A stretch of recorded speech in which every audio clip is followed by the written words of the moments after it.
기도드립니다. 주님, 오늘 저희들을 사랑하여 주시고 주님의 몸된 교회에 나와 하나님 앞에 예배드리게 하심을 감사합니다. 무더운 폭염과 어려운 상황 가운데서도 주님을 찾습니다. 어떤 교회는 폐쇄 조치 명령을 받아 예배드리지 못하고 고통 가운데 있는 그러한 교회도 있습니다. 이러한 가운데에서 저희들을 하나님의 자녀로 택하여 불러 세우시고 창조주 하나님을 그 영광을 높여 예배드리는 예배의 초청의 자리에 저희들을 인도하심을 감사합니다. 이 은혜 생각하고 오늘 복음의 능력을 저희들에게 주셔서 생명을 살리는 교회가 되게 하옵소서. 말씀으로 은혜 받게 하시고 우리 온 성도들이 회복되어 하나님의 영광을 나타나게 하옵소서. 이 자리에 함께하지 못한 우리 성도들 있는 그곳에서 예배합니다. 주의 은혜가 충만케 하옵소서. 예수님의 이름으로 기도드리옵나이다. 아멘. 미국 흑인이 쓴 뿌리라는 소설을 아실 것입니다. 이 소설은 미국 흑인들이 어떻게 아프리카 초원에서 붙잡혀서 노예가 되었는지 보여주는 소설이죠. 이 세상에 태어난 사람들은 누구나 자신의 주변을 둘러싼 그 환경을 벗어날 수가 없습니다. 모든 사람은 이 세상을 살아가면서 직접 간접적인 그러한 경험을 겪게 됩니다. 그 중에 가장 좋은 경험은 스스로 그 경험을 겪음으로써 어떤 새로운 사실을 우리 몸과 마음에 새기는 것입니다. 그러나 사람은 그 어떤 역사적 사실이나 주변 환경을 벗어난 곳에서 일어나는 여러 일들은 스스로 직접 경험을 할 수 없다는 것입니다. 하지만 간접 경험들은 그 사실을 겪은 사람들에게 직접 듣거나 아니면은 전해오는 구전을 통해서 듣거나 아니면 그러한 사실들을 꼼꼼하게 기록한 그 책을 읽음으로써 우리는 간접 경험을 할 수가 있는 것입니다. 뿌리라는 소설은 엘렉스 헤일리가 쓴 것인데 그 집안의 일종의 족보 이야기입니다. 뿌리의 첫머리는 아프리카 서해안에 있는 캄비아란 그 마을에서 대대로 내려오는 자신들의 그 풍속을 지키고 가꾸면서 평화롭게 살고 있었던 주인공 쿤타킨테에서부터 시작됩니다. 그는 쿤타킨테는 어느 때처럼 북을 만들기 위해서 마을 근처 숲속에 나무를 베러 갔다가 그만 백인들에게 붙잡혔습니다. 아프리카의 아름다운 그 환경을 살고 있었던 쿤타킨테는 졸지에 자신처럼 그렇게 끌려온 140명의 흑인들과 함께 배를 타게 되었고 배 밑에 갇히게 되었습니다. 이들은 온몸에 쇠사슬에 칭칭 감긴 채 아프리카로 끌려가 노예가 되었습니다. 끌려간 사람들 가운데 굶주림에 지쳐서 절반이나 죽음을 당하게 되었습니다. 오늘날 세계 어디에서나 노예는 없습니다. 그러나 현대 사회에서도 여전히 많은 사람들은 진정한 자유를 빼앗긴 채 인생을 살아가고 있습니다. 놀라운 것은 어떤 하나의 이념이 수많은 사람들의 자유를 빼앗고 노예 상태에 있게 한다는 것입니다. 그것은 바로 우리가 경험하고 있는 공산주의일 것입니다. 북한에서 중국으로 탈출한 사람들이 많이 있는데 얼마나 고통스러운 삶을 사는지 모릅니다. 중국 공안에게 붙잡혀서 다시 북한으로 북송되어 무서운 보복과 탄압을 받고 감옥에 갇히게 됩니다. 우리는 계속해서 갈라디아서를 묵상하고 있습니다. 갈라디아서는 자유의 대헌장입니다. 이것은 감옥으로부터 해방도, 어떤 이념으로부터 해방도 아닙니다. 잘못된 종교로부터, 죄로부터 해방입니다. 무서운 율법의 종교에서 해방될 때 진정한 자유를 찾는다라고 말씀하는 것이 바로 갈라디아서입니다. 우리는 유대교가 얼마나 무서운지 잘 알지 못합니다. 그 당시 유대교가 전 세계를 지배하지는 않았지만, 그러나 유대교는 절대적인 위력을 발휘하였습니다. 유대교는 생활 전부를 지배했습니다. 유대교의 교율을 어기는 사람들에게는 가혹한 정죄와 함께 처벌이 뒤따랐습니다. 유대교는 하나님에 대하여 관심이 있는 사람들은 모두 유대교의 노예가 되도록 하였던 것입니다. 그런데 하나님께서는 바울을 택하시고 훈련시켜 주심으로, 또 부르심으로 참 복음, 진리의 말씀을 증거하도록 하셨습니다. 바울은 유대교의 노예가 되지 않아도 하나님을 잘 섬길 수 있으며 하나님의 백성이 되는 길이 있다라고 가르쳤던 것입니다. 그것은 자기의 죄를 예수 그리스도 앞에 다 내어놓고 회개하고 주 예수님을 믿을 때에 죄로부터 해방될 수 있다라고 가르쳤던 것입니다. 바울의 이 설교는 엄청난 충격이었습니다. 당시 유대교의 노예가 되었던 수많은 사람들이 자신의 죄를 회개하고 그 죄의 사슬을 끊고 참 자유를 향하여 다름질 칠 수 있었던 것입니다. 그 다름질이 바로 복음의 진리인 것입니다. 복음의 진리가 무엇입니까? 사람이 의롭게 되는 것이 어떻게 가능한지에 대하여 말씀하는 것입니다. 바울은 다른 복음을 따르는 갈라디아 교회 여러 성도들에게 다른 복음은 없으며 누구든지 다른 복음을 전하면 저주를 받을 것이다 라고 증거했습니다. 그래서 바울은 자신이 전한 복음은 사람들에게서 받은 것이 아니요 사람들로부터 배운 것도 아니라 오직 예수 그리스도의 계시로 받았다라고 말했습니다. 바울은 자신이 가르친 그 복음은 다른 사람들과 전적으로 동일한 복음임을 강조한 것입니다. 먼저 사람에게서 배운 것이 아님을 증거하는 말씀이 바로 1절과 2절 말씀입니다.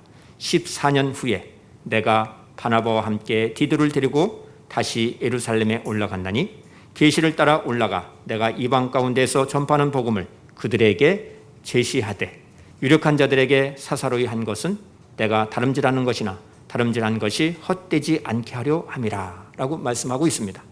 바울이 부활하신 주 예수님을 만난 후에 3년 만에 베드로를 만나기 위해서 예루살렘을 방문한 적이 있었습니다. 그때에는 베드로를 만나지 못하고 야고보만 만났습니다. 그리고 14년이 지난 후에 다시 예루살렘을 방문하게 된 것입니다. 이렇게 연대를 밝히고 있는 것은 14년 동안 다른 사도들과의 접촉도, 그들과 교제도 없었고 그들에게 복음을 전수받은 일도 없었음을 나타내기 위해서 연대를 밝히고 있는 것입니다. 바울은 이때 예루살렘을 올라간 것을 계시를 따라 올라갔다라고 말하고 있습니다. 계시를 따라 올라갔다는 이 말은 누군가의 권유를 따른 것이 아니라 주 예수님께서 바울에게 예루살렘으로 디도를 데리고 가라라고 분명히 말씀하셨기 때문에 올라갔다라고 강조하는 것입니다. 이렇게 강조하는 것은 바울 자신이 전파하고 있는 복음의 내용을 예루살렘 사도들 앞에서 자세히 설명을 했다라는 뜻인 것입니다. 그래서 바울 자신이 전하고 있는 복음과 사도들이 전하는 복음이 동일한 것임을 확인시켜 주는 것입니다. 바울은 예루살렘의 사도들과 함께 말씀을 가지고 시간을 가진 것입니다.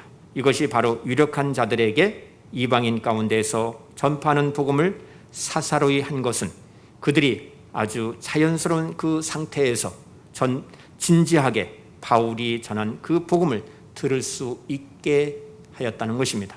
그러니 바울은 예루살렘의 유력한 사도들을 다 모아놓고 오늘날로 표현한다면 사경회를 연 것이 되는 것입니다.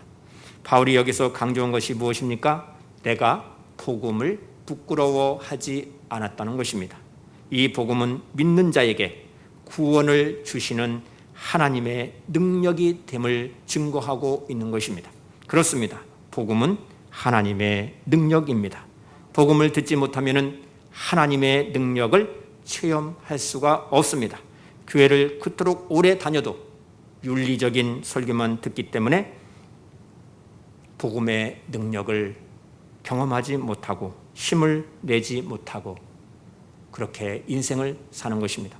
사도 바울은 예루살렘으로 올라가면서 혼자 가지 아니하고 복음의 열매인 디도를 데리고 올라갔습니다. 디도는 헬라인 이방인의 열매입니다. 당시 유대인 그리스도인들에게 넘을 수 없는 가장 큰 걸림돌 벽이 있었습니다. 무엇입니까?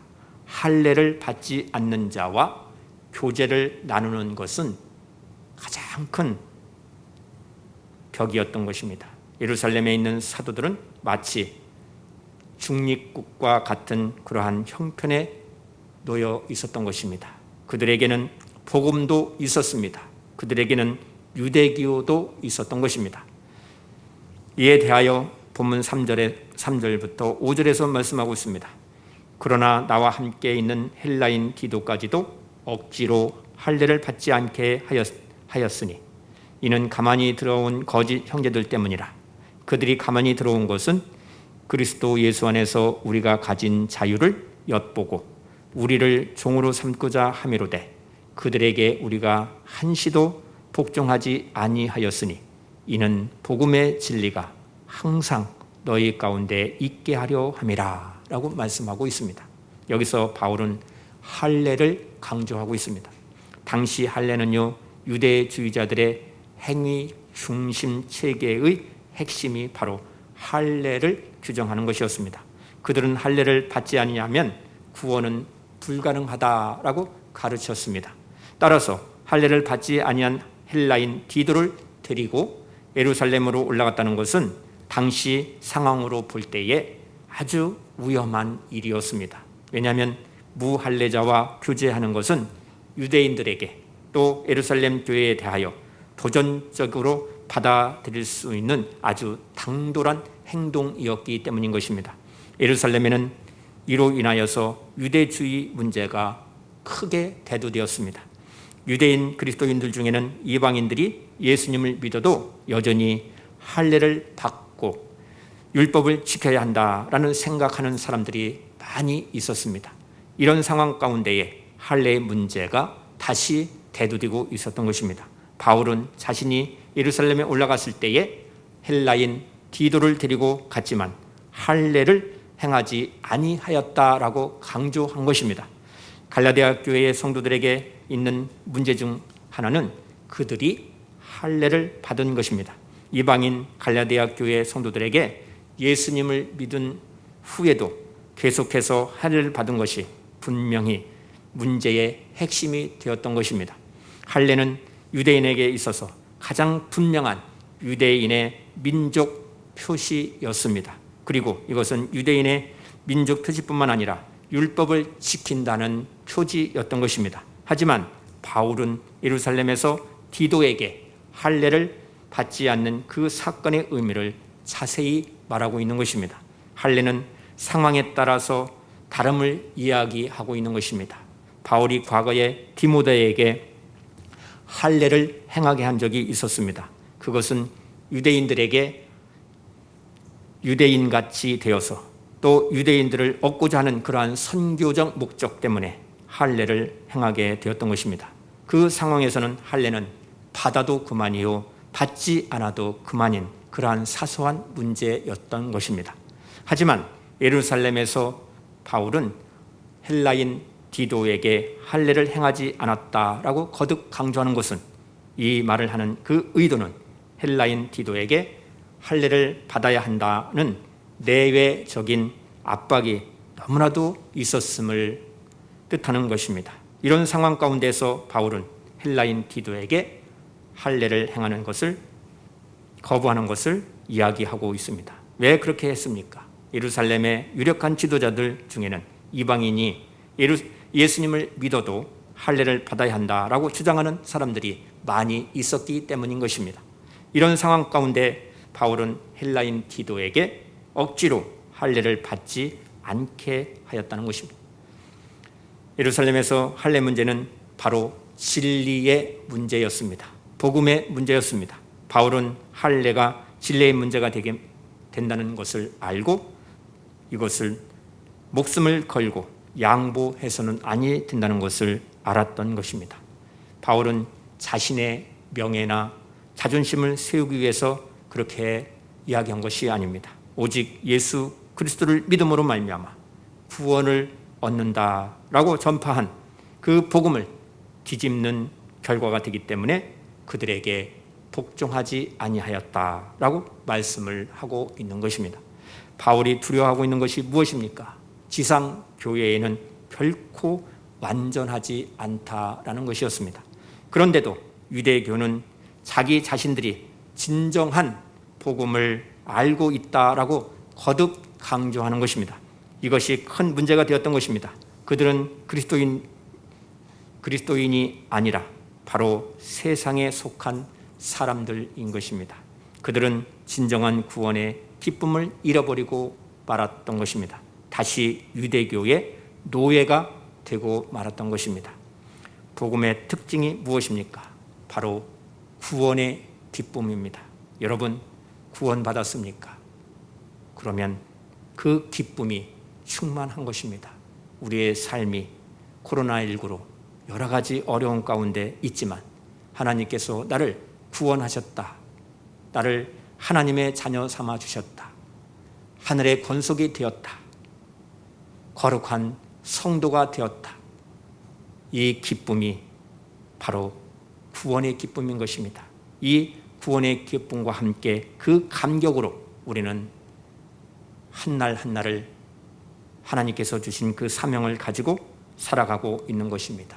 그 사실을 모를 때 종교의 노예가 되고 마는 것입니다. 이 세상에서 영혼을 가르칠 수 있는 분은 오직 한 분입니다. 우리 주 예수 그리스도이십니다. 우리는 오직 주 예수님의 말씀을 듣고 생활해야 합니다. 계시로 주신 성경 말씀을 우리가 묵상하고 읽고 삶에 적용하여 살아야 하는 것입니다. 우리 그리스도인들이 힘이 어디에서 나오는 것입니까? 말씀의 능력에서 나오는 것입니다. 거룩한 생활에서 나오는 것입니다. 죄를 짓는 자는 죄의 종이 된다고 말씀했습니다. 그래서 죄를 미워하고 멀리하라고 말씀하신 것입니다. 사도 바울이 강조하는 것이 무엇입니까? 본문 5절 말씀을 보세요. 이는 복음의 진리가 항상 너희 가운데 있게 하려 함이라 라고 말씀합니다. 우리 모두에게 이 복음이 충만하기를 간절히 원합니다. 우리는 삶의 어려움을 무릅쓰고 복음을 위해서 영적 싸움을 싸워 승리해야 합니다. 교회가 복음을 소홀히 하게 되면 사단의 공격이 시작되는 것입니다. 개인도 마찬가지입니다. 신앙생활 바르게 하던 분이 바르게 하지 못하면 사단의 공격을 받게 되는 것입니다. 교회가 복음의 진리를 받아 목숨을 걸고 진리를 밝힐 때에 우리 성도님들이 참 자유를 얻게 되는 것입니다. 교회의 중요한 원리가 무엇입니까? 사람들은 항상 자기 교회가 모든 것의 중심인 것처럼 그렇게 생각한다는 것입니다. 자기 교회가 가장 중요하고 자기 교회의 목사가 가장 훌륭한 사람이라고 지나치게 생각하게 되면 정도를 넘어서 편견이 될 수 있는 것입니다. 예루살렘 교회를 보는 사울의 시선이 바로 그것이었습니다. 바울이 지금 갈라디아서를 쓴 이유가 어디에 있습니까? 예루살렘 교회는 모든 그리스도인들이 자기들처럼 되어야 예수님을 잘 믿는다, 그렇게 생각을 하였다는 것입니다. 그래서 그들은 갈라디아 교회 이방인의 신앙을 인정하지 않으려 하였던 것입니다. 그들은 예루살렘 교회의 사도들을 부를 때에 기둥이라고 그렇게 불렀습니다. 물론 베드로와 요한과 야고보는 아주 유명한 유력한 그러한 기둥과 같은 지도자입니다. 그러나 이방인의 사도인 바울을 볼 때에는 자신들과는 아무 상관이 없는 그러한 사람이다라는 태도로 예의를 갖추지 아니하였다라는 것입니다. 그래서 바울은 그들을 향하여 참된 교회는 예루살렘 교회나 이방인 교회나 모두 중요하며 어느 교회도 다른 교회를 지배하거나 그 위에서 군림할 수 없다라는 원리를 분명히 이야기하고 있는 것입니다. 바울은 주님께서 자신에게 주신 그 진리가 예루살렘 교회의 사도에 비하여서 조금도 부족함이 없다라고 본문 6절부터 10절에서 말씀을 하고 있는 것입니다. 바울은 예수님을 믿어도 할례를 받아야 한다라고 주장하는 자들은 언약 백성이 아니라 거짓 형제다라고 표현을 하고 있습니다. 그들은 언약 백성이 아니었고 그리스도의 대적자들이었다는 것입니다. 갈라디아서는 그리스도인들의 자유를 말씀하고 있습니다. 그리스도인들의 자유가 무엇입니까? 그리스도인들의 자유는 할례를 받지 않을 자유입니다. 할례를 받지 않을 자유는 먼저 유대인이 되지 않을 자유인 것입니다. 할례를 받지 않을 자유는 율법을 지키지 않아도 주 예수님을 믿음으로 말미암아 의롭다함을 얻고 하나님의 자녀가 되는 그 자유를 말씀하고 있는 것입니다. 우리 그리스도인들은 율법에서 해방된 자들로서 다시 율법 아래에 종으로 사는 것이 바로 당시 할례를 받는 것이었다라고 말씀하고 있는 것입니다. 그러므로 바울은 복음의 진리가 그들 가운데에 항상 있게 하기 위해서 거짓 형제들에게 한시도 복종하지 아니하였다라고 말하고 있는 것입니다. 그래서 디도에게 할례 받게 하기를 거절하였다라고 설명을 하고 있는 것입니다. 그래서 이방인 그리스도인들이 예수님을 믿고 유대인 그리스도인들을 만나게 되었을 때에 할례 문제는 이렇게 중요한 문제가 될 수밖에 없었던 것입니다. 바울은 복음을 전하기 위해서 유대인에게는 유대인같이 또 이방인에게는 이방인같이 되었다라고 말하면서 할례 문제를 아주 사소하게 취급했습니다. 하지만 예루살렘에서 할례 문제가 복음 진리의 문제가 되었을 때에는 바울은 분명히 단호하게 할례를 반대하였던 것입니다. 바울이 예루살렘에서 할례 받기를 반대한 것처럼 오늘날 우리가 살아가고 있을 때 우리가 반드시 지켜야 할 것이 무엇인가 하는 것입니다. 하나님 앞에 우리는 하나님의 자녀로서 하나님 앞에 예배하는 것이 우리가 지켜야 할 가장 중요한 일인 것입니다. 여러분, 주의 날 기억하고 주님 앞에 나와 예배 드린다는 것이 얼마나 소중한 일인지 모릅니다. 우주 만물을 창조하신 하나님께서 우리의 마음의 중심을 보신다라는 사실입니다. 바울이 할례를 반대한 이유는 그것은 유대인과 이방인 사이에 벽을 세우는 것이었기 때문에 반대하였습니다. 그러므로 오늘 우리가 반대해야 할 것이 무엇인가? 바로 사람들과 차별하는 일인 것입니다. 성경은 그리스도 안에서 여자와 남자가 따로 없고 유대인과 이방인이 따로 없다고 분명히 말씀하고 있습니다. 이것은 우리가 깊이 생각해야 할 문제인 것입니다. 바울이 제시한 복음을 듣고 예루살렘 교회는 어떠한 반응을 하였습니까? 동일한 진리의 복음은 바로 주님의 역사임을 증거하고 있습니다. 7절에서 9절 말씀을 보시면 도리어 그들은 내가 무할례자에게 복음 전함을 맡은 것이 베드로가 할례자에게 맡은과 같은 것을 보았고 베드로에게 역사하사 그를 할례자의 사도로 삼으신 이가 또한 내게 역사하사 나를 이방인의 사도로 삼으셨느니라. 또 기둥과 같이 여기는 야고보와 게바와 요한도 내게 주신 은혜를 알므로 나와 바나바에게 친교의 악수를 하였으니 우리는 이방인에게로 그들은 할례자에게로 가게 하려 함이라 라고 말씀합니다. 그리스도께서 바울에게 주신 그 은혜를 인정하였다, 사도의 직분을 인정하였다라고 말씀하고 있는 것입니다. 역사하시는 주님은 같습니다. 다만 맡겨진 일이 다르다라고 말씀하고 있습니다. 베드로에게는 할례자에게 복음을 전하라고 그 사도의 직분을 주셨고, 바울에게는 이방인들에게 복음을 전하라고 사도의 직분을 주셨다는 것입니다. 이것은 교회를 이루는 데 있어서 아주 중요한 원리인 것입니다. 이를 맡기신 분은 주 예수님, 하나님 한 분이십니다. 그러나 각자가 맡은 일은 다릅니다. 여기에는 높고 낮음이 없음을 말씀하고 있습니다. 교회에서 어떤 일을 맡은 것은 신분의 차이가 아니라는 것입니다. 주님의 몸된 교회를 위해서 주님께서 각자에게 은사를 주셨기 때문에 다른 일을 맡기신 것입니다. 어떤 분은 찬양의 사역을 맡기셨고, 어떤 이들은 봉사의 일을 맡기셨다는 것입니다. 모두가 자신과 같아야 한다라고 말하는 것은 교회를 제대로 이해하지 못하는 것입니다. 사도 바울이 여기에서 말하고자 하는 것은 동일한 복음이라는 사실을 말씀하고 있는 것입니다. 주님은 같습니다.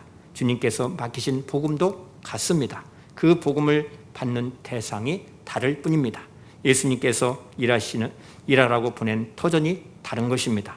베드로는 유대인들을 대상으로 진리의 말씀을 전하게 하시고, 바울에게는 이방인들을 대상으로 복음을 전하게 하신 것입니다. 바울은 일치되고 동일한 복음을 전하였다라고 강조하고 있는 것입니다.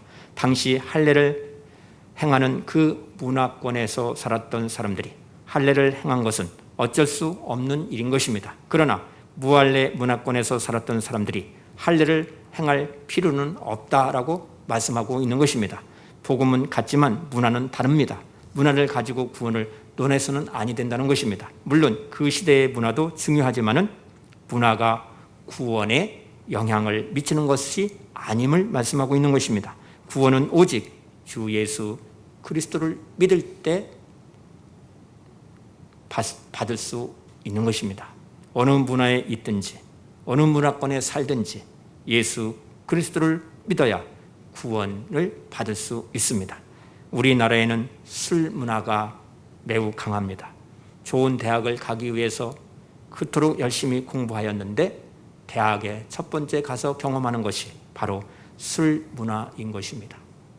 예를 들어 1890년대 한국 기독교 교회 역사를 보게 되면 한국 사람들의 수많은 사람들이 술에 취해서 길에 누웠다고 했습니다. 장날이 되면 3분의 1 정도가 술에 취해서 서로 싸우는 그러한 것을 기록하고 있습니다.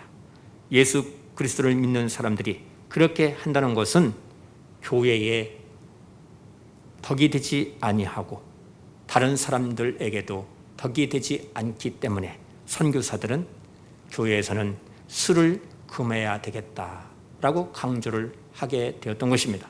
그것은 구원받은 사람들이 하나님의 백성답지 못한 그러한 삶을 사는기 때문에 술을 금하게 되었던 것입니다. 술이 구원을 결정하지는 않습니다.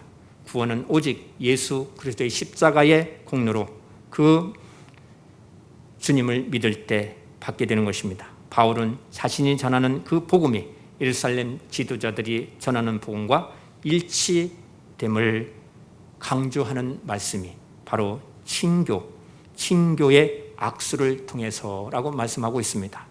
9절에서 증거하고 있습니다. 또 기둥과 같이 여기는 야고보와 게바와 요한도 내게 주신 은혜를 알므로 내가 바나바에게 친교의 악수를 하였으니 우리는 이방인에게로 그들은 할례자에게로 가게 하려 함이라고 말씀하고 있습니다. 여기서 악수는 단순한 악수가 아닌 것입니다.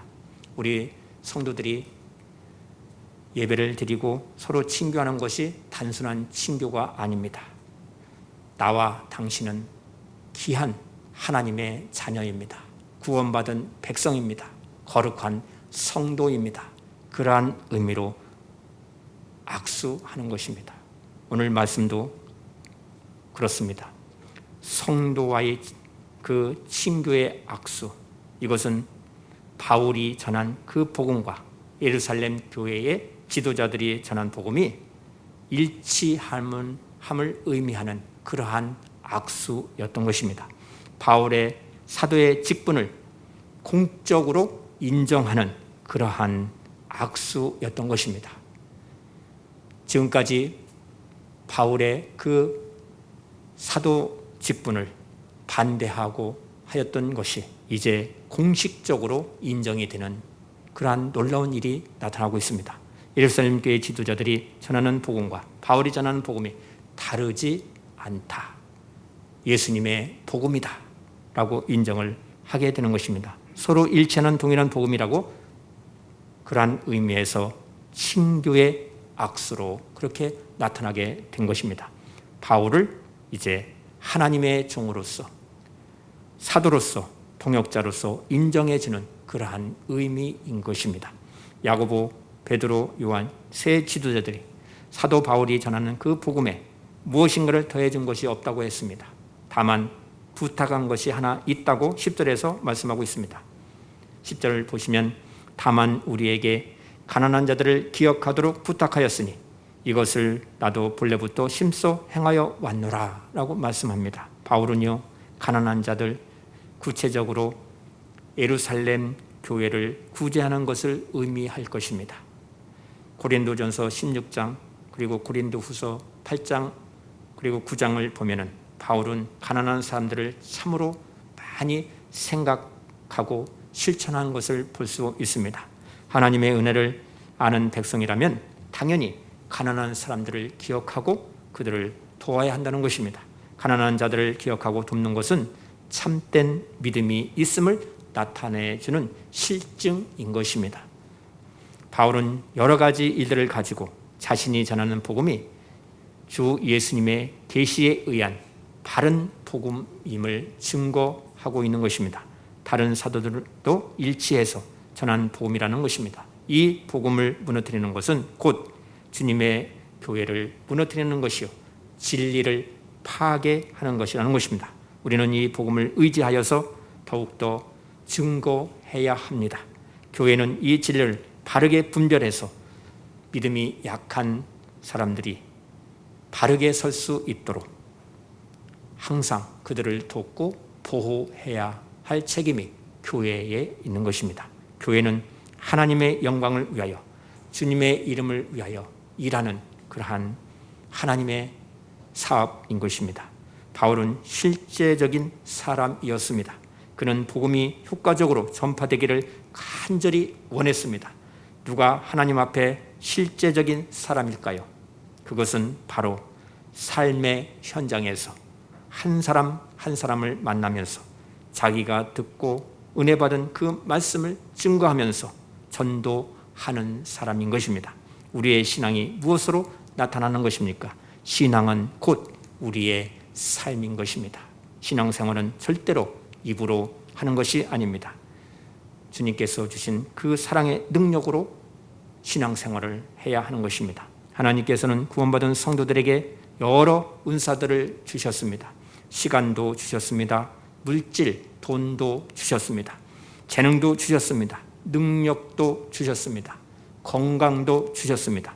사도 바울은 복음의 그 가치를 손상시키는 일을 하지 않기 위해서 그는 어떠한 세력들과도 타협하지 아니하였다고 말씀하고 있습니다. 어떤 희생을 치른다 할지라도 복음의 진리를 지켰다고 말씀하고 있습니다. 바울은 복음을 전하고 복음의 능력과 진리를 지키기 위해서 강력한 영적 싸움을, 선한 싸움을 치렀다라고 말씀하고 있습니다. 오늘날 우리에게도 복음의 진리를 온전하게 순수하게 지키고 전하는 그러한 일을 계속해야 합니다. 물론 쉬운 일이 아닙니다. 영적 전쟁은 여전히 계속되고 있습니다. 사탄은 타협하도록 온갖 사회적 환경을 이용하여서 이끌어가는 것입니다. 코로나19 상황이 계속되는 가운데에 복음을 전한다는 것이, 전도한다는 것이 참으로 어려운 일일 것입니다. 그러나 주 예수님의 십자가, 그 십자가 능력과 그 복음을 전하는 것이 우리 교회가 해야 할 책임이고 의무인 것입니다. 또한 우리 성도들이 해야 할 의무인 것입니다. 교회는 하나님의 나라를 위해서 택한 백성들에게 생명을 얻도록 하기 위해서 교회의 모든 역량을 집중하여서 성도들을 보호하고 생명을 살리는 일에 집중해야 합니다. 이러한 일을 할 수 있도록 늘 기도하여서 성령 충만한 삶으로 나아가는 저와 여러분 되시기를 바랍니다. 교회는 두 가지 방면에서 잘 해야 합니다. 첫 번째는 영적인 가르침을 잘 해야 합니다. 성경 말씀을 가까이 해야 됩니다. 하나님 말씀 중심으로 생활해야 합니다. 두 번째는 물질적인 필요를 채우는 일을 잘 해야 합니다. 우리에게 맡겨주신 일, 기업과 또 직장에 성실하게 임하여서 나를 통하여서 그 공동체가 살아나는 역사, 그 부흥되는 역사를 경험할 수 있는 복된 성도들이 다 되어야 합니다. 우리 성도님들은 영적인 가르침과 함께 말씀 가운데 그 말씀을 우리 삶에 적용해서 사랑으로 실천하는 저와 여러분 되시기를 바랍니다. 그리고 예수님께서 우리에게 주신 그 은사들을 선용하여 주신 사명을 최선을 다하고 또 성실하게 우리의 필요를 채워 나가야 하는 것입니다. 노력해야 되는 것입니다. 땀을 흘려 그 수고로 우리의 가정 경제를 이끌어 가야 되고 또 나라에 큰 힘을 보태야 되는 것입니다. 국민의 한 사람으로서 최선을 다해야 합니다. 질서를 지켜야 되는 것입니다.